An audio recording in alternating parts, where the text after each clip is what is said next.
Shalom Bapak Ibu Saudara, Shalom. selamat siang, selamat malam, selamat pagi, dimanapun atau kapanpun Bapak Ibu Saudara saat ini. Biarlah Tuhan Yesus menyertai kita dan kita Amen. berserah sama Tuhan. Amin. Nah, Amin. saya Ivan Raymond Bakara dan juga Bu Irsi yang akan menemani ibadah kita pada siang hari ini. Oleh sebab itu Bapak Ibu Saudara, saya mengundang Bapak Ibu Saudara untuk kita boleh menaikkan sebuah pujian sebagai rasa syukur kita. Tuhan Yesus baik. Dan biarlah kita bisa menjadi duta-duta Tuhan untuk menyebarkan kasih Tuhan di dunia ini. Mari kita akan pujian kita dengan segenap hati kita. Ku diberi kuasa dari Raja Mulia.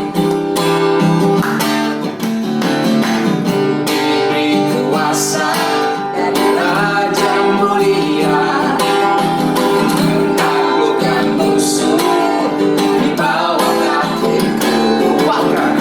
Lupakan kuasa dari Raja Mulia. Jika siapa juga Allah ada bersamaku, siapa jadi lawan? Sekali kita melakukan pujian. Ku diberi kuasa. Ku diberi kuasa dari Raja Mulia. Untuk menaklukkan apa? Menaklukkan musuh di bawah kaki. Yes Tuhan, kami pakai kuasa dari Raja Mulia. Bila Allah ada bersamaku, siapa jadi lawanku? Sungguh besar Kau Tuhanku, Engkau perisai hidupku.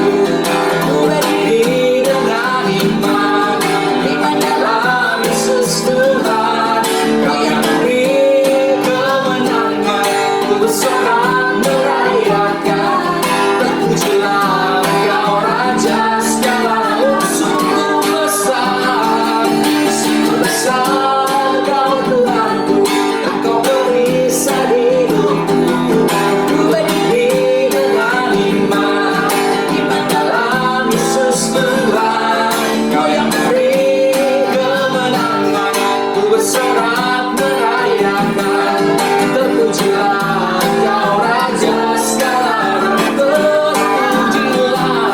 Terpujilah Engkau Raja segala. Terpujilah Engkau Tuhan. Terpujilah Engkau Raja segala raja. Di kemuliaan buat Yesus Tuhan kita diberi kuasa untuk kita pakai untuk menaklukkan musuh. Oleh sebab itu jangan takut, jangan khawatir Bapak Ibu Saudara. Yes, amen. Karena kita bersama Yesus akan menjadi pemenang-pemenang. Amin. Amin. Haleluya. Haleluya. Puji nama Tuhan, saudara. Saudara, ada orang yang sudah banyak menerima berkat dari Tuhan, ya.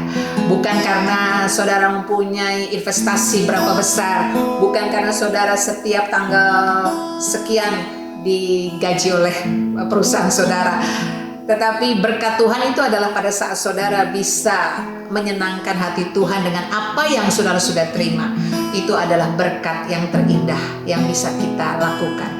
Saudara, bagi saudara yang mau memberikan persembahan saudara, sudah ada nomor rekening di sini. Silakan saudara bisa memberikan persembahan, bisa memberikan korban syukur saudara. Dan kita percaya bahwa semua dana-dana yang masuk itu akan dikelola dengan penuh tanggung jawab dan bisa dipakai untuk kemuliaan nama Tuhan. Baik saudara, pada saat saudara memberikan persembahan, saudara, mari kita akan menyembah kepada Tuhan. Kita percaya bahwa pada siang hari ini kita tidak datang dengan tangan yang kosong, tapi kita datang dengan pujian dan penyembahan kita, dengan persembahan kita. Haleluya.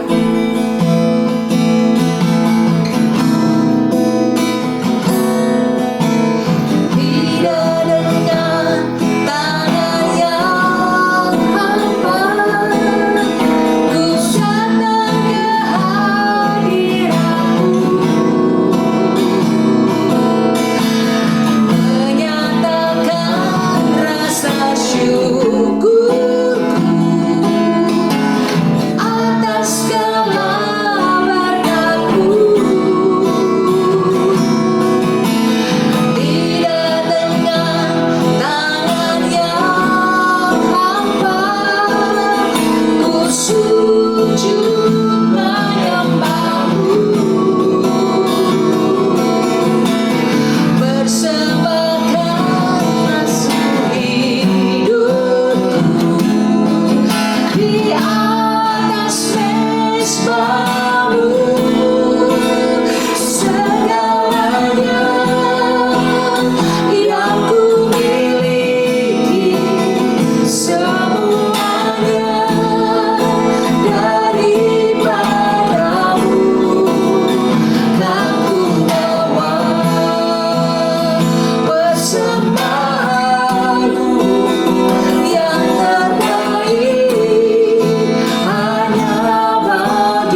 kasih Tuhan.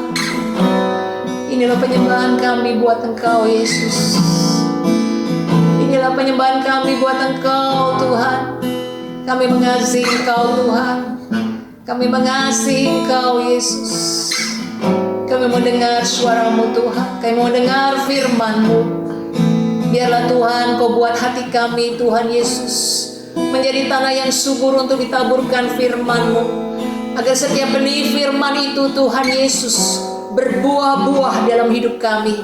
Terima kasih Tuhan, pengurapan-Mu turun atas hamba-Mu, pengurapan-Mu turun atas setiap kami, supaya kami bisa memahami dan mengertinya ya Tuhan, serta kami berbahagia pada saat kami melakukan firman-Mu. Terima kasih Tuhan, terima kasih Tuhan. Dalam nama Tuhan Yesus kami sambut firman-Mu.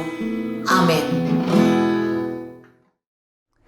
Shalom semuanya, saudara-saudara di Persekutuan Doa Immanuel Smart Friend dan Persekutuan Doa Moria Sinarmas. Kita bertemu kembali dalam ibadah pada hari ini dan kita akan diberkati oleh firman Tuhan. Mari kita berdoa. Bapa di surga, kami bersyukur Engkau begitu baik. Di tengah-tengah keterjepitan, di tengah-tengah begitu banyak badai dan persoalan, Kau Allah yang tidak pernah meninggalkan kami. Pada hari ini kami rindu dikuatkan oleh firman-Mu Tuhan, supaya kami semakin mantap berjalan ke depan, dan kami tahu Tuhan tidak pernah melepaskan genggaman-Mu di dalam hidup kami. Tambahkan, kuatkan iman kami Tuhan. Terima kasih Tuhan Yesus, hanya di dalam nama-Mu kami siap diberkati firman-Mu. Bersama-sama kita katakan amin. Nah, Bapak Ibu Saudaraku, hari ini saya rindu membagikan topik firman Tuhan tentang bagaimana kita bisa melihat ke masa depan, ya, lebih tepatnya kita mengintai masa depan, spying your future untuk tahun 2022 ini, untuk kebutuhan Bapak Ibu Saudara, pergumulan dalam pekerjaan, dalam keluarga, dalam pelayanan, dalam banyak hal. Kita ingin tahu ya apa yang Tuhan sediakan. Yang jelas ini kan masih tahun baru ya, dan kita juga merayakan tahun baru Imlek. Ada satu janji Tuhan yang luar biasa bagi orang percaya. Tidak pernah ada janji Tuhan yang buruk. Bahkan tahun yang terburuk sekalipun, Tuhan berkata di dalam setiap tahun itu jejak Tuhan mengeluarkan berkat. Jadi pastikan Bapak Ibu Saudara senantiasa in tune, satu frekuensi dengan Tuhan, mengikuti jejak langkah Tuhan, tuntunan Tuhan, karena Tuhan janji orang yang berjalan bersama Dia, jejak Tuhan yang kita ikuti itu mengeluarkan berkat. Nah, mari sama-sama kita buka prinsip pengintaian yang ada di Alkitab itu dalam Habakuk pasalnya yang kedua, ya, judul perikopnya orang yang benar akan hidup oleh karena percayanya, ya. Ayat 1 sampai 3 kita baca bersama-sama. Ayat 1, aku mau berdiri di tempat pengintaianku dan berdiri tegak di menara. Aku mau meninjau dan menantikan apa yang akan difirmankannya kepadaku dan apa yang akan dijawabnya atas pengaduanku. Ada 3 ayat yang akan kita fokuskan di dalam kitab Habakuk ini. Tapi yang pertama ini adalah basicnya, ya. Jadi artinya untuk mengintai itu harus berdiri tegak di menara, ya. Kita lihat kembali, aku mau berdiri di tempat pengintaianku. Bersama-sama katakan pengintaian. Dan berdiri tegak di menara. Dia berkata, aku mau berdiri di tempat aku mengintai. Dan tempat itu di mana? Itu di menara. Jadi menara itu adalah bicara tempat yang tinggi. Karena di tempat tinggi ini, aku mau meninjau dan menantikan apa yang akan difirmankannya kepadaku dan apa yang akan dijawabnya atas pengaduanku. Jadi kalau Bapak Ibu Saudara dan saya ingin tahu bagaimana destiny kita di tahun 2022 dan kemudian di tahun-tahun yang lain, maka tempat pengintaian kita itu adalah di tempat yang tinggi, menara. Dan menara, tempat yang tinggi kita tahu itu bicara tentang kedekatan hadirat Tuhan, ya. Jadi harus ada tempat tinggi. Karena tempat tinggi itu adalah tempat untuk melihat, tempat yang paling tepat untuk mengintai. Ya, kalau kita lihat di film-film atau bahkan di lukisan-lukisan di gambar, kalau ketika ada peperangan atau ketika menjaga satu tempat, itu pasti ada tempat yang tinggi, ya. Tempat yang tinggi untuk apa? Bisa lebih bebas melihat. Di bandara pun ada menara, ya. Tempat yang tinggi di mana orang-orang bertugas, di mana dia bisa melihat even yang bukan yang satelit dan yang lain-lain, Bapak Ibu Saudara, yang dia bisa lihat dengan pandangan matanya sendiri pun itu jauh lebih besar, lebih panjang daripada orang-orang kebanyakan kita yang tidak ada di menara. Pandangannya lebih luas, tidak ada hambatan, ya. Jadi kalau di dalam kisah-kisah Alkitab itu ada orang-orang yang ditugaskan di menara untuk melihat, ya Bapak Ibu Saudara. Nah, penglihatan apa yang dilihat orang yang di menara di tempat yang tinggi dengan yang tidak di tempat tinggi itu pasti berbeda. Ya bayangkan kalau misalnya ada menara jaga ya, tembok perlindungan menara ya, di mana di situ ada kota yang harus dijaga. Kemudian ada musuh datang dari jauh. Jadi kalau penjaga yang tidak berdiri di menara, maka yang dia lihat adalah keadaan yang tenang. Tapi orang yang berdiri di tempat tinggi itu bisa melihat yang tidak bisa kita lihat. Nanti bisa dilihat orang yang di tempat yang rendah. Dia akan melihat, oh dari ujung sana itu ada mara bahaya datang. Atau ketika mereka mungkin terjepit, ya mungkin sudah di dalam tembok dikepung, orang yang di tempat tinggi bisa melihat di darat bisa melihat adalah keterjepitan, ya tidak ada pertolongan. Tapi ternyata ketika ada seorang berdiri di menara, dia melihat, dari kejauhan sana ada bala bantuan datang. Itu sebabnya tempat tinggi itu penting, Bapak Ibu Saudara. Nah kalau bicara tempat tinggi, tempat mengintai. Saya jadi ingat, saya mungkin pernah ceritakan ya waktu melayani di tempat ini zaman sebelum pandemi. Ketika ada badai, tsunami, gempa bumi, likuifaksi yang terjadi di Palu ya Bapak Ibu Saudara ya. Kita kan lihat liputannya. Demikian juga tsunami di Aceh. Kita lihat liputannya. Bagaimana yang meliput ini tentu ada di tempat yang tinggi karena dia tidak terkena tsunami. Dia tidak terkena banjir ya. Dia ada tempat tinggi jadi dia bisa mengabadikan. Apa yang dia lihat? Ketika dia mengabadikan itu dari kejauhan dia lihat sudah ada badai datang. Sudah ada ombak besar datang. Tapi orang yang di darat itu nggak ada yang tahu Bapak Ibu Saudara. Di tempat yang rendah orang nggak ada yang tahu. Malah makin menuju ke laut berenang-renang. Ya kita lihat juga di Thailand ya liputan-liputan itu ya. Tsunami di Thailand. Orang-orang malah makin ke pantai. Karena pantainya teduh, lautnya teduh. Mataharinya cerah, tidak ada indikasi ada bahaya yang datang. Tapi orang yang di tempat tinggi bisa melihat Bapak Ibu Saudara. Jadi pastikan tempat tinggi kita itu adalah hadirat Tuhan ya. Nah, prinsip pengintaian itu ada di Bilangan 13 ya, supaya kita bisa melihat tentang mengintai. Bilangan pasal 13 judul perikopnya saja sudah ke-12 pengintai. Mengintai itu tentunya melihat lebih dulu. Ya, kalau Bapak Ibu Saudara di pekerjaan itu ada kalau dulu saya kuliah itu ada teori forecasting, meramalkan ya. Jadi kita pakai mungkin background data-data dari tahun-tahun sebelumnya untuk kita bisa melihat di tahun depan apa yang akan terjadi, berapa banyak produk yang akan dibuat, stok yang akan disimpan di gudang, atau mungkin dari berbagai, kan ada kadang-kadang banjir 5 tahun sekali. Nah, ya, jadi menjelang tahun kelima itu orang udah lebih hati-hati. Kenapa? Melihat ke depan melalui apa yang terjadi di belakang. Nah, tapi prinsip pengintaian juga ada di Alkitab. Ketika Bilangan 13 ini, mereka ini dijanjikan Tuhan tanah Kanaan. Belum masuk tanah Kanaan, dikirimkan 12 pengintai. Ayat 1, Tuhan berfirman kepada Musa. Ayat kedua, suruhlah beberapa orang mengintai tanah Kanaan yang akan kuberikan kepada orang Israel. Dari setiap suku nenek moyang mereka haruslah kau suruh seorang, semuanya pemimpin-pemimpin di antara mereka. Ini kata penting.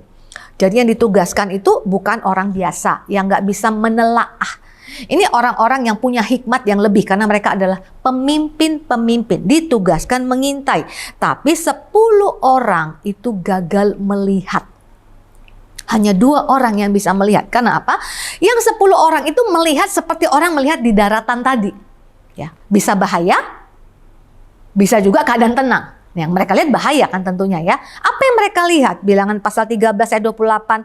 Ini yang mereka lihat, yang mereka laporkan kepada bangsa Israel. Hanya bangsa yang diam di negeri itu kuat-kuat dan kota-kotanya berkubu dan sangat besar. Juga keturunan enak telah kami lihat di sana. Katakan bersama, kami lihat.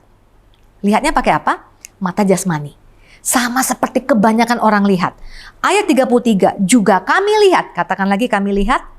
Sudah 2 kali Bapak Ibu Saudara, katakan kami lihat di sana orang-orang raksasa, orang enak yang berasal dari orang-orang raksasa. Dan 2 kali itu bicara tentang ancaman semua. Kami lihat, ketiga kalinya dia berkata, kami lihat diri kami seperti belalang dan demikian juga mereka terhadap kami. Laporan apa yang mereka lihat tapi bukan berada di tempat yang tinggi, di tempat yang rendah secara jasmani. Bapak Ibu Saudara, itu membuat bangsa Israel menangis-nangis dan kemudian itulah lagu keluarnya, pulangkan saja aku ke rumah orang tuaku ya, pulangkan aku ke Kanaan. Itu keluar lagunya di situ Bapak Ibu Saudara, mulai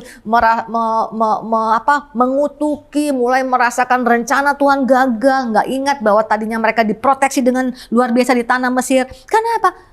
Lihatnya pakai mata jasmani. Jadi kalau kita mau mengintai tahun 2022, jangan pakai mata jasmani sebagai fondasi, sebagai basic. Harus ada tempat tinggi tuh hadirat Tuhan, Bapak Ibu Saudara. Maka waktu Tuhan bilang suruh lihat, suruh mengintai, apa yang Tuhan mau mereka lihat? Yang Tuhan mau mereka lihat, tadi kita lihatnya di ayat tadi yang sudah kita baca ayat 2. Suruhlah beberapa orang mengintai. Kan Tuhan suruh nih, pergilah mengintai tanah Kanaan. Nah yang kemudian ini kata penting, yang akan kuberikan. Jadi yang Tuhan mau mereka lihat, ya kamu lihat fakta di lapangan. Tapi sesulit apapun fakta di lapangan itu, janjiku, tanah itu akan kuberikan. Dan kita tahu Tuhan kita kalau sudah berjanji, tidak akan mengingkari. Dia tidak seperti manusia yang bisa berdusta, mengingkari, lupa terhadap janjinya. Dia Allah yang setia. Dulu, sekarang, dan selamanya dia adalah Allah yang setia. Kebenarannya tidak bisa diganggu-gugat. Jadi Tuhan sudah bilang, tahu nggak tempat itu sulit? Tuhan tahu Bapak Ibu Saudara. Tapi Tuhan bilang, sesulit apapun, ya tempat itu akan kuberikan. Makanya berbeda dua pengintai yang lain, yaitu Yosua dan Kaleb. Mereka ini adalah orang-orang yang melihat tidak pakai mata jasmani. Mereka melihatnya di tempat yang tinggi. Orang yang dekat dengan hadirat Tuhan. Ada iman. Ya, ketika mereka melihat yang sulit itu, mereka punya iman. Nah, kalau orang yang bisa melihat seperti Tuhan melihat, maka Bapak Ibu Saudara akan ada harapan. Ya, Bapak Ibu Saudara bisa lihat dalam perkataan Kaleb dalam Bilangan 14 ayat 9. Dia berkata begini kepada orang Israel, yang melindungi mereka sudah meninggalkan mereka. Ini kan tentu bicara sesuatu yang tidak terlihat ya. Karena dia berkata, yang melindungi mereka, yang nggak bisa dilihat sama 10 orang itu loh saudaraku. Yang melindungi mereka sudah meninggalkan mereka. Sedang Tuhan menyertai kita. Janganlah takut kepada mereka. Jadi kalau bisa melihat seperti Tuhan melihat, ada harapan. Sesulit apapun, Tuhan kita jauh lebih kuat. Itu udah lari terbirit-birit semua ilah-ilah mereka. Nah, tidak kebetulan juga. Kaleb adalah keturunan Yehuda. Yehuda itu adalah cikal bakal fondasi utama kata praise ya, karena Yehuda itu artinya adalah praise. Jadi artinya Bapak Ibu Saudara, orang yang dekat dengan Tuhan ya, yang ada selantiasa di hadirat Tuhan, dia bisa mendengarkan suara Tuhan. Dan apa yang dia dengar dari perkataan Tuhan, firman Tuhan, itu menjadi fondasi dia untuk melihat. Amin Bapak Ibu Saudara. Jadi hari ini saya percaya melalui firman ini juga, pasti Bapak Ibu Saudara, Tuhan akan bicara kepada kita. Di tengah keterjepitan, di tengah kemustahilan, Tuhan tidak pernah tinggalkan anak-anaknya. Dia pasti cari kesempatan untuk bicara. Dan Tuhan suka mau bicara sama kita. Yang menjadi persoalan, kita punya waktu nggak untuk mendengarkan suara Tuhan. Ya. Pada waktu pagi Tuhan bilang dia itu mempertajam pendengaran kita untuk melihat. Jadi hadirat Tuhan itu tempat menyamakan penglihatan. Jangan andalkan mata fisik kita yang seringkali membuat kita jadinya tidak punya pengharapan. Kalau saya mengandalkan mata fisik saya, Bapak Ibu Saudara, saya nggak punya pengharapan. Saya sudah sering saksi di sini, Bapak Ibu Saudara. I was waiting for 20 years, 20 tahun di tengah usia yang semakin mustahil untuk bisa, rasanya udah nggak bisa mungkin dipakai Tuhan. Kalau mengandalkan mata saya sudah habis, Bapak Ibu Saudara.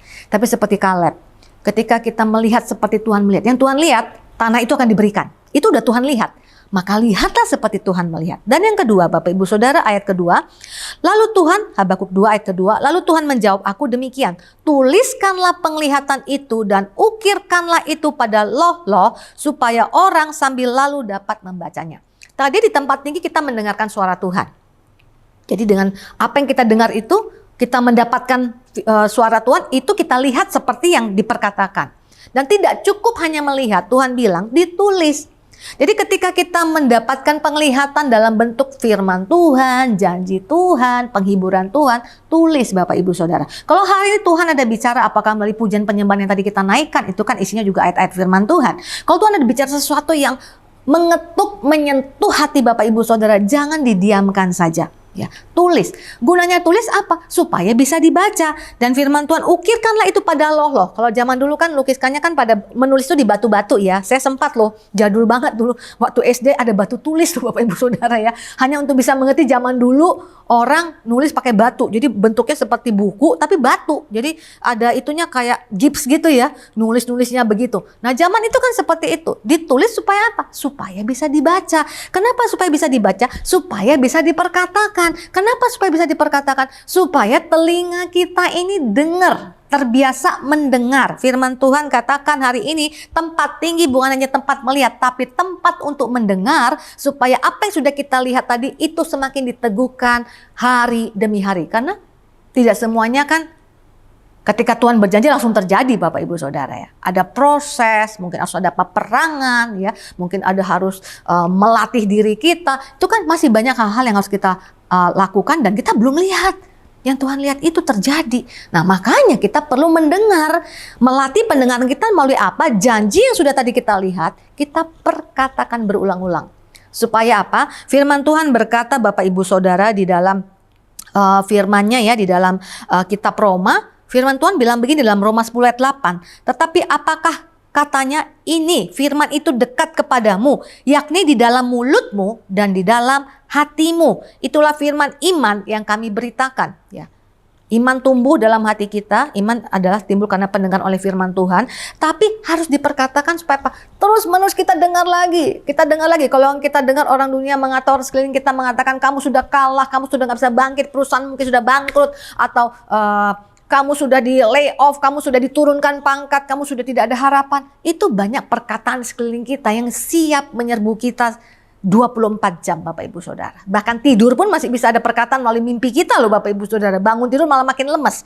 Tapi ketika kita memperkatakan firman Tuhan berkata dalam Roma 10 ayat 9, sebab jika kamu mengaku dengan mulutmu bahwa Yesus adalah Tuhan dan percaya dalam hatimu bahwa Allah telah membangkitkan dia dari antara orang mati, maka kamu akan diselamatkan. Ini nggak hanya bicara tentang keselamatan, nanti kita akan selamat bersama dengan Tuhan selama-lamanya. Itu fondasi ya, itu yang paling utama, keselamatan jiwa, roh kita bersama-sama memerintah bersama Tuhan selama-lamanya. Tapi juga keselamatan ketika ada pergumulan terjadi di atas muka bumi ini. Bukan pandemi ini membuat banyak perusahaan babak belur. Ya puji Tuhan Bapak Ibu Saudara masih bisa punya pekerjaan, perusahaan bisa running well. Tapi tantangannya itu nggak mudah Bapak Ibu Saudara. Dibutuhkan pendengaran akan firman Tuhan, diperkatakan supaya telinga kita dengar. Ya. Di sana berkata tidak ada harapan, ekonomi belum bisa bangkit, ya. Inflasi terjadi, bla bla bla bla bla bla bla, ya. Sulit untuk menjual produk dan segala macam, sulit untuk marketing dan segala macam. Tapi perkatakan apa yang tadi sudah Bapak Ibu Saudara lihat, tuliskan, ya pasti tentu semua orang pribadi beda-beda, perkatakan. Kalau Bapak Ibu Saudara tidak perkatakan, ya di tempat tinggi sudah dengar dan perkatakan, maka yang berkata-kata adalah iblis. Ya, saya mau kutip ini ayatnya Bapak Ibu Saudara ya.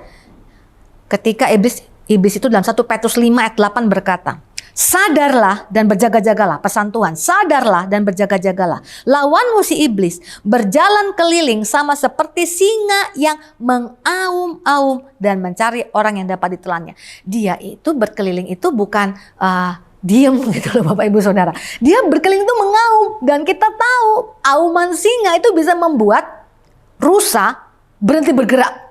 Jadi aumannya itu membuat saking kerasnya, itu membuat gak terpikir lagi untuk lari. Padahal masih bisa lari. Langsung freeze. Gak bisa berbuat apa-apa.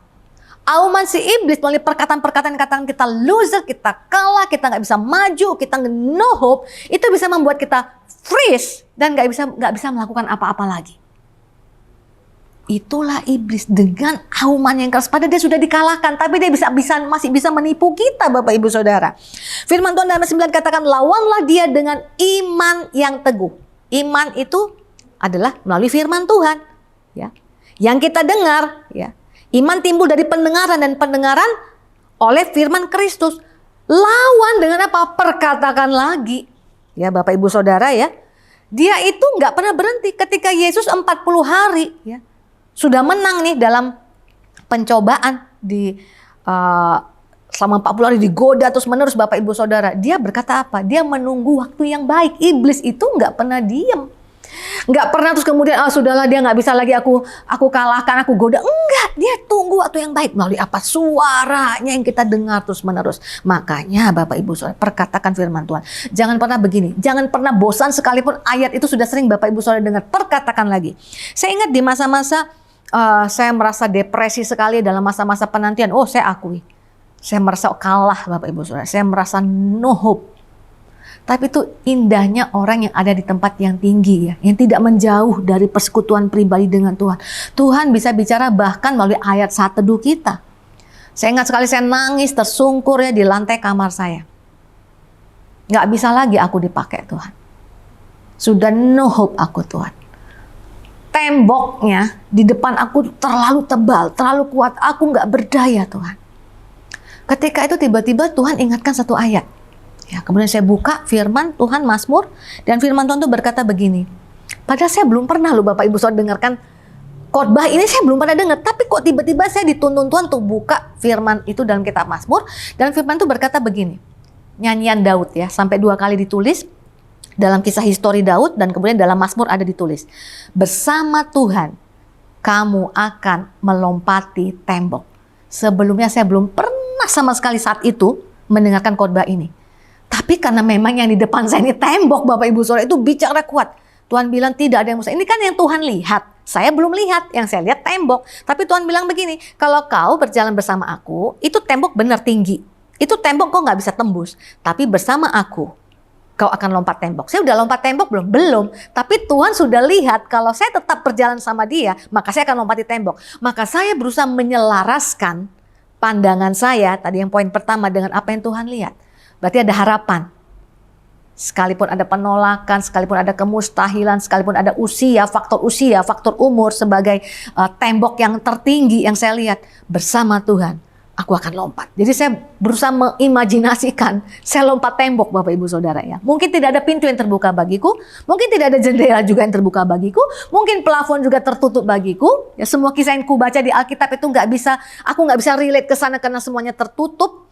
Tapi bersama Tuhan, tembok itu akan aku lewati. Dan sesudah saya lihat, saya perkatakan berulang-ulang Bapak Ibu Saudara. Bersama Tuhan aku akan lompat tembok. Ketika nanti mulai lemes lagi, bersama Tuhan aku akan lompat tembok. Sehingga auman yang keras itu dikalahkan dengan auman dari apa? Singa Yehuda. Singa itu sudah nggak bisa berdaya Bapak Ibu Saudara. Dia hanya bisa mengaum, tapi dia sudah tidak punya kuasa. Semua kuasa sudah ditundukkan di bawah kaki Yesus. Tapi singa Yehuda beda Bapak Ibu Saudara, dia berkuasa selama-lamanya. Yang setuju katakan amin. Jadi gunanya apa dong penglihatan kita secara jasmani ya? Kita lihat kembali dalam Bilangan pasal ke-13 ayat 18 tadi ya. Yang pengintai tadi ya. Kan mereka disuruh lihat. Karena ada juga orang yang salah. Jadi cuma berdoa-berdoa saja kemudian nggak ngapa-ngapain. Memperkatakan firman sudah aku lihat, aku akan jadi pemenang. Tapi kemudian nggak bekerja ya, nggak melakukan apa yang tindakan yang harus terjadi sesuai dengan di lapangan. Itu juga salah Bapak Ibu Saudara ya. Ingat ada prinsip ora et labora ya. Nggak bisa cuman ora saja, labora itu kan bisa labor, kerja keras. Kerja keras Bapak Ibu Saudara. Bilangan 13 ayat 18. Dan amat-amatilah bagaimana keadaan negeri itu. Apakah bangsa yang mendiaminya kuat atau lemah? Disuruh lihat loh, disuruh menganalisa. Apakah mereka sedikit atau banyak? Ayat 19, dan bagaimana negeri yang didiaminya? Apakah baik atau buruk? Bagaimana kota-kota yang didiaminya? Apakah mereka diam di tempat-tempat yang terbuka atau di tempat-tempat yang berkubu? Ayat 20, dan bagaimana tanah itu? Apakah gemuk atau kurus? Apakah ada di sana pohon-pohonan atau tidak? Tabahkanlah hatimu dan bawalah sedikit dari hasil negeri itu. Yang dibawakan anggur yang gede-gede itu ya Bapak Ibu sampai harus dipikul ya. Berarti artinya apa? Itu tanah yang baik sekali. Ya, Bapak Ibu Saudara kan bekerja ya. Dan dulu pernah belajar analisis SWOT. Strength, weakness, opportunity, threat. Ya. Itu tanah yang baik, cuman ada ancamannya Bapak Ibu Saudara ya. Ada kelemahannya. Di dalam kelebihan ada kelemahan. Ya. Di dalam kesempatan juga ada ancaman. Tapi yang dilihat jangan sisi negatifnya. Jangan hanya yang dilihat cuman ancaman saja, nggak bisa ngelihat peluangnya. Hanya dilihat kelemahannya saja, nggak bisa dilihat kelebihannya. Kalau orang Kristen terus berpikirnya begini. Kalau aku hari ini harus menangis. Ya, orang menabur itu menangis ya. Kenapa? Karena Tuhan mau bawa aku menuai. Dan kalau aku menuai, ada sorak-sorai. Kalau aku nanti menangis lagi, ada pergumulan yang lain. Karena Tuhan mau buat aku menuai, karena aku menabur dengan air mata dan menuai dengan sorak-sorai. Paradigmanya beda Bapak Ibu Saudara. Jadi bukan paradigma kalahan. Yaitu yang membuat Kaleb satu-satunya yang bisa lihat ini. Dia lihat keadaan di lapangan. Itu baik sekali negerinya dan itu Tuhan janjikan akan diberikan. Jadi kalau kita masuk ke sana, kita pasti akan diberkati melimpah-limpah, tanahnya baik, Tuhan enggak bohong. Buktinya apa? Anggurnya dong. Nah, tapi ada tantangan di lapangan. Tuhan kan nggak membawa mereka kemudian dengan enak-enak aja gitu ya Bapak Ibu Saudara. Jadi artinya apa? Nanti akan ada peperangan supaya dalam peperangan bisa melihat Tuhan berperang bersama mereka. Jadi ketika melihat data di lapangan, Kaleb ini bergerak. Di sana bangsanya tinggi-tinggi kayak raksasa. Dan mereka itu suka berperang. Banyak orang sudah dikalahkan oleh orang Kanaan. Mereka itu ahli berperang. Bapak Ibu Saudara lihat ya dalam histori bangsa Israel, ya. Kaleb ini mengalahkan bapaknya yang raksasa, bapaknya orang enak tuh ya, Arba ya. Kiryat Arba itu diberikan kepada Kaleb. Berapa lama dia tunggu sampai itu diterima? 45 tahun. Tuhan janji memberikan punggung pegunungan Yehuda itu umur dia 40 tahun waktu dia bersaksi, kita akan bisa kalahkan mereka bersama dengan Tuhan yang tidak pernah meninggalkan kita. Tuhan janjikan tanah yang baik sama dia. Umur dia waktu itu masih 40 tahun. Kapan terjadi? 85 tahun, 45 tahun menunggu. Itu bukan berarti Pak Kaleb ini santai-santai. Karena yang dikalahkannya orang hebat. Yang dikalahkannya itu adalah orang-orang yang bisa berperang. Dia pasti lakukan sesuatu. Dia pasti berlatih. Bahkan keturunannya juga adalah orang-orang yang berlatih berperang. Dan mereka bisa mengalahkan orang-orang raksasa. Historinya tercatat di Alkitab. Jadi kalau kita ngeliat di data di lapangan nih Bapak Ibu Saudara. Data di lapangan hari-hari ini bicara apa? Semua bergerak ke online. Amin. Ya semua bergerak ke online, ada banyak manajemen, ada banyak cara yang harus mengalami perombakan. Kalau kita sudah disuruh Tuhan, ngelihat di lapangan Tuhan sudah bilang, ini akan kuberikan kepadamu, akan ada kesuburan, akan ada berkat melimpah-limpah. Tapi Tuhan kasih lihat data di lapangan tuh apa supaya kita bertindak. Mungkin ada cara berpikir kita yang harus dirubah. Mungkin kita harus belajar lagi hal-hal yang baru Bapak Ibu Saudara. Mungkin cara kita harus lebih luas lagi. Ya, ada banyak hal, mungkin ada peluang-peluang yang nggak pernah kita lihat sebelumnya bahwa itu adalah peluang. Ya mungkin kita harus sudah bisa lihat. Saya ingat sekali zaman mulai bergerak ke online, masih ada loh orang yang berkeras tidak akan mau menjual secara online. Berkeras loh Bapak Ibu Saudara. Padahal zaman ini sudah akan membawa ke sana. Pergerakan itu sedemikian rupa. Sampai ada satu analis ekonomi mengatakan, katanya sekarang market itu dikuasai oleh ibu-ibu berdaster yang berjualan di Instagram. Aduh Bapak Ibu Saudara, mengatakan ibu-ibu berdaster, padahal nggak berdaster loh Bapak Ibu Saudara. Karena saya juga sering ya ngeliat dari IG live itu ya bagaimana mereka, waduh. Itu kalau bilang satu hari ini kan bangga dong bisa menjual. IG live cuma sekian jam bisa menjual pakaian. Ya kan banyak, saya kan pasti ngeliatnya pakaian ya. Sampai sekian ratus. Nah saya udah hitung nih untungnya sekian. Dalam satu hari ini wanita ini yang tadinya biasa jualan di toko. Tapi karena pandemi jualan di IG live. Dia bisa mendapat keuntungan itu bisa puluhan juta dalam satu hari loh. Modalnya cuman apa? Kuota, wifi yang lancar. Kemudian cara menjual pakaian juga dia harus tahu bagaimana menjual secara online kan dipakai. Jadi orang bisa lihat dong ke kiri, ke kanan, ke depan, ke belakang begitu ya. Kalau yang nggak pakai online tuh jualan di Instagram tuh datanya semuanya dibuat sedemikian rupa. Ini kan pergerakan yang dulu nggak ada. Kalau orang yang nggak bisa mengerti ini, ya katakanlah ini jualan biasa ya Bapak Ibu Saudara, bukan kerja-kerja di perusahaan besar seperti Bapak Ibu Saudara ya. Saya suka lihat tuh kalau jualan di online tuh ya. Kemudian kita tanya nih melalui satu perusahaan online shopping ya. Kita tanya dong sama sellernya. Mungkin kita nggak baca deskripsinya gitu kan, kadang-kadang suka miss ya. Ini ukurannya berapa ya? Langsung jawabannya gini, baca dong itu caption gitu loh. Judes banget sih gitu ya Bapak Ibu Saudara. Saya bayangkan begini, ya tentu banyak orang yang masih gaptek, yang belum ngerti, belum ada pembelajaran ke sana. Tapi coba kalau Bapak Ibu Saudara bayangkan nih. Orang datang ke toko, orang ini misalnya punya toko nih, onsite, datang ke toko nih, terus orang tanya nih, kan udah ada tuh bajunya di situ. Kemudian orang tanya, terus dia bilang, ya lihat sendiri dong, pernah nggak? Nggak pernah. Kenapa di onsite bisa ramah sekali, bisa pertanyaan sama dijawab lagi, tidak ada lelahnya. Tapi kenapa begitu jualan online jadi jutek semua Bapak Ibu Saudara? Berarti apa? Nggak siap lihat perubahan yang ada di lapangan. Nah tentu Bapak Ibu Saudara bisa sesuaikan dengan keadaan Bapak Ibu Saudara mungkin lebih complicated. Tapi artinya apa? Mungkin ini timingnya buat kita belajar lagi. Mungkin ini timingnya buat kita, saya ingat tuh perkataan Alvin Toffler ya, yang berkata begini. Buta huruf itu bukan nggak bisa baca. Untuk zaman masa kini, buta huruf itu bukan orang yang tidak bisa membaca, tapi orang yang tidak bisa merubah kembali, belajar lagi cara-cara yang mungkin sekarang sudah tidak sesuai. Jadi Tuhan suruh kita lihat, tapi jalannya sama Tuhan. Itu yang bikin beda ya. Kita bergerak, tapi ada pertolongan yang di atas segala akal pikiran kita, yang membuat Tuhan berjanji apa yang tidak pernah kau lihat, apa yang tidak pernah kau dengar, apa yang tidak pernah timbul dalam pikiranmu, itu Tuhan sediakan bagimu. Yang mengerti katakan amin. Dan yang bagian terakhir Bapak Ibu Saudara, ya tadi sudah tempat tinggi ya.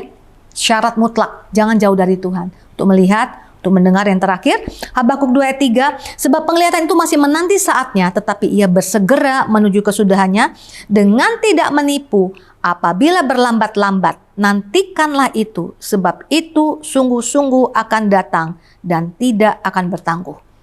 Ya, disuruh Tuhan tunggu. Tidak menipu, tidak berlambat. Tapi namanya orang yang nunggu, semuanya yang dikatakan tidak berlambat-lambat juga jadi lambat. Nunggu itu selalu pekerjaan yang nggak enak. Ya, menunggu 1 jam itu bisa jadi kayak 10 jam, padahal sebenarnya cuma 1 jam. Tapi kesannya jadi lebih panjang karena apa? Menunggu. Makanya menunggu itu tidak boleh pasif. Prinsip penantian, ya, dalam Alkitab itu ayat favorit yang sering dibaca. Orang yang menanti-nantikan Tuhan itu terbang laksana Raja Wali yang naik terbang tinggi dengan kekuatan sayapnya. Jadi prinsip penantian tidak pernah ada di tempat yang rendah.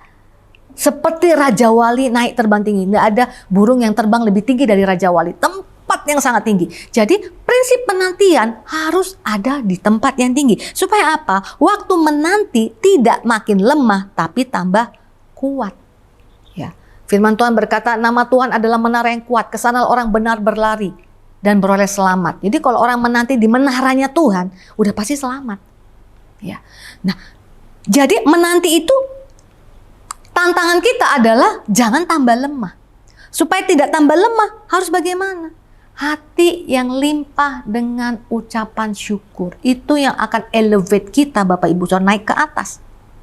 Dan tidak pernah akan tambah lemah. Orang yang suka memuji-muji Tuhan, orang yang suka bersyukur. Mazmur 84 berkata, tidak pernah berjalan tambah lemah. Malah makin lama makin kuat hendak menghadap Allah di Sion. Orang yang suka bersyukur, yang suka memuji-muji Tuhan, itu pasti dia ada di menara, tempat yang tinggi. Amin, Bapak Ibu Saudara. Bahkan lembah air mata akan berubah jadi lembah mata air bagi orang-orang yang suka bersyukur, suka memuji menyembah. Firman Tuhan berjanji, pada saat kita memuji menyembah Tuhan, ya, menaikkan puji-pujian, ucapan syukur, dia bertahta di atas puji-pujian kita. Dan tentunya Tuhan bertahta di tempat yang tinggi. Berarti kalau sedekat itu kita dengan Tuhan, bukan Tuhan lagi yang turun ke bawah kepada kita, ya, tapi kita yang di-elevate karena kita sudah ditebus ketika Tuhan Yesus turun ke bawah. Dari surga mulia turun ke bumi ini. Dari kemuliaan dia mau menjadi miskin. Tuhan turun ke bawah, menyetarakan dirinya dengan kita, ya, berpikir bisa seperti kita untuk menyelamatkan kita. Sudah kita jadi anak Tuhan, kita punya pergumulan, kita memuji menyembah Tuhan, kita yang di-elevate ke atas, ke tahtanya Tuhan, di tempat yang tinggi. Dan orang yang tempat tinggi itu melihat pasti beda, Bapak Ibu Saudara. Ya, kalau kita naik pesawat lihat tempat tinggi, gedung paling besar sekalipun dari tempat yang tinggi akan menjadi seperti kotak korek api. Apakah gedungnya sebesar kotak korek api? Tidak. Apakah masalahnya jadi kecil? Tidak. Tapi sudut pandangnya berbeda. Ya, pengharapannya muncul. Itu sebabnya kitab Habakuk, ya, tadi kita baca kitab Habakuk pasal yang tadi kita baca ya Bapak Ibu Saudara ya, pasalnya yang kedua, ya, ditutup dengan Habakuk pasal 3 yang orang justru kalau Habakuk pasal 3 itu taunya ayat ini ya. Habakuk 3:17, sekalipun pohon ara tidak berbunga, pohon anggur tidak berbuah, hasil pohon zaitun mengecewakan, sekalipun ladang-ladang tidak menghasilkan bahan makanan, kambing domba terlalu dari kurungan dan tidak ada lembu sapi dalam kandang. Nah, ini keadaan yang sedang dialami orang nih, banyak di pandemi, Saudara. 18. Namun aku akan bersorak-sorak di dalam Tuhan, beria-ria di dalam Allah yang menyelamatkan aku. Tuhan pasti selamatkan aku. Nggak tunggu diselamatkan dulu baru bersorak. Dari sekarang sudah bersorak, dari sekarang sudah bersyukur, dari sekarang sudah menaikkan pujian penyembahan ucapan syukur. Makanya modal kita adalah sekalipun, supaya kita nggak jauh dari Tuhan. Sekalipun belum ditolong, sekalipun belum berubah, sekalipun belum dijawab doaku, aku tetap akan bersorak-sorak dan bersyukur kepada Tuhan. Itu akan elevate kita, maintain our higher level position in God's presence. Makanya Bapak Ibu Saudara, Habakuk pasal 3 ini ya, dalam kurung bagian paling bawah, untuk pemimpin biduan dengan permainan kecapi. Jadi ini lagu yang tidak ada di Mazmur, tapi adanya di kitab Habakuk. Untuk WL, worship leader ya, dengan permainan kecapi. Jadi sebenarnya nyanyian Habakuk pasal 3 ini. Intinya Habakuk lagi kasih pesan sama kita. Jangan pernah turun. Jangan pernah turun ke bawah. Supaya engkau bisa menyelaraskan apa yang Tuhan lihat. Dengar apa yang Tuhan perdengarkan. Dan di tempat yang tinggi menanti bukannya tambah lemah tambah kuat. Ya. Teruna-teruna bisa tambah lemah, bisa tersandung. Tapi orang yang menanti-nanti Tuhan, menanti-nantikan Tuhan, berjalan tidak menjadi lelah, ya, berlari tidak menjadi lesu, malah makin kuat. Ya Bapak Ibu Saudara, hari ini saya bisa melihat juga ya, terjadi dalam kehidupan saya, ketika ada seorang hamba Tuhan berkata begini kepada saya ya, kalau menurut saya kamu ini gagal nasib, katanya sama saya. Gagal nasib, aduh sedih banget dengar gagal nasib. Dia bilang begini, rupa ada ya, nggak jelek-jelek amat lah ya Bapak Ibu Saudara ya, rupa ada, bisa tulis lagu ya, bisa sampaikan firman Tuhan, tapi kok nggak seperti yang lain ya. Loh, saya bilang jalan hidup orang itu berbeda-beda, pertandingan orang itu berbeda-beda, tapi semua yang Tuhan perlihatkan kepada saya lihat sekarang benar-benar secara jasmani. Tuhan setia, ya Tuhan berikan kapasitas yang semakin ditambah-tambahkan itu justru di saat kesesakan. Seperti Kaleb tadi 45 tahun harus tunggu, malah tambah kuat untuk berperang Bapak Ibu Saudara. Jadi saya percaya sesulit apapun hari-hari ini pergumulan Bapak Ibu Saudara, percayalah Tuhan yang paling care terhadap Bapak Ibu Saudara. Ya, jangan kecewa sama Tuhan, jangan berusaha menjauh dari Tuhan. Saya udah lihat Bapak Ibu Saudara, suatu ketika saya pelayanan di satu kota, ya khotbah. Terus saya ceritakan masa penantian saya 20 tahun menanti, sudah nggak bisa lagi ngeliat apa-apa. Tapi tetap berusaha percaya kepada Tuhan. Padahal waktu sebelum khotbah tuh ada seorang companion saya tuh bilang bahwa pendetanya nggak bisa dampingi saya nanti untuk makan malam karena ada jemaat yang lagi konflik berat ingin konseling. Tapi ternyata sesudah selesai khotbah, kok jadi makan bareng? Kan saya jadi bingung ya. Tadi kan mau ada konseling ya, tentunya itu jauh lebih penting gitu. Saya bisa didampingi yang lain. Kemudian pendetanya ngomong begini, iya Bu, yang konseling tadi sama saya itu benar-benar remuk karena dia punya toko emas, dirampok habis Bapak Ibu Saudara, nggak ada tersisa. Bayangkan tadinya punya harta banyak, nggak punya tersisa. Dan sudah 8 tahun berusaha pulih, belum pulih-pulih juga. Dia desperate sekali datang ke gereja. Pastor, tolong konseling saya. Tolong doakan saya, tolong kuatkan saya. Nah, kemudian dia hadir di khotbah, di ibadah, dengerin khotbah. Saya cerita tentang kekuatan Tuhan, janji Tuhan, tidak ada yang mustahil. Pulangnya dia ngomong sama pendetanya, Pak Pendeta, pastor saya nggak jadi konseling. Saya tadi Tuhan udah ngomong sama saya, kuatkan kepada saya. Orang ini bilang begini, aku baru nunggu 8 tahun sudah mau give up. Itu ibu itu kecil lagi katanya, kan saya posturnya kan kecil Bapak Ibu, nggak punya kekuatan gitu loh maksudnya, usianya nggak bisa tambah muda, 20 tahun nunggu, rasanya udah nggak mungkin. Tuhan yang dia sembah masih mampu menggenapi janjinya. Masakan aku yang baru 8 tahun ini Tuhan yang sama nggak bisa melakukan hal yang sama, dapat kekuatan. Langsung saya pikir, loh itu yang katanya gagal nasib loh saudara.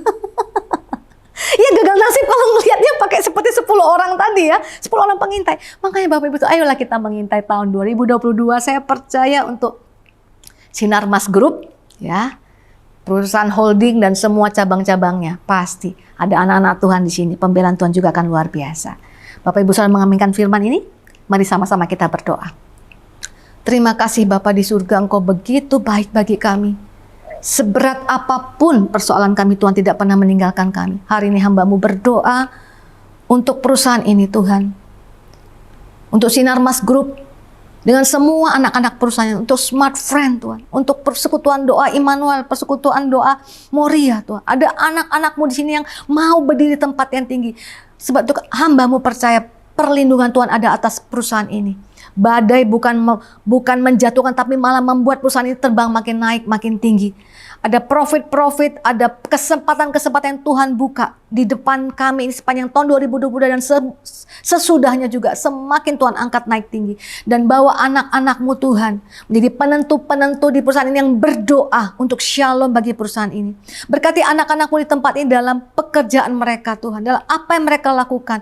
Mereka bisa berjalan bersama Engkau seperti Kaleb berjalan bersama bersama Engkau Tuhan. Keluarga anak-anak-Mu Tuhan Kau proteksi. Bahkan semakin banyak orang-orang yang datang mencari Tuhan, ikut ibadah sama-sama, ikut dikuatkan bersama-sama di persekutuan ini. Berikan kesehatan yang sempurna. Terima kasih Tuhan Yesus, Engkau yang meteraikan firman-Mu dengan Roh-Mu yang kudus. Dan sebelum kami pulang Tuhan, kami siap terima berkat daripada-Mu. Mari Bapak Ibu Saudara, kita angkat tangan kita terima berkat daripada Tuhan. Terimalah berkat, kasih karunia, semua kebaikan daripada Allah Bapa di dalam nama anak yang tunggal Tuhan Yesus Kristus. Penyertaan yang selalu baru daripada Roh Kudus menyertai hidup kita sepanjang hari ini. Bahkan sampai Maranatha Tuhan Yesus datang kedua kalinya menjemput kita di awan permai. Bahkan sampai selama-lamanya. Yang percaya pasti menerima dan bersama-sama kita katakan, amin. Tuhan Yesus memberkati kita semua.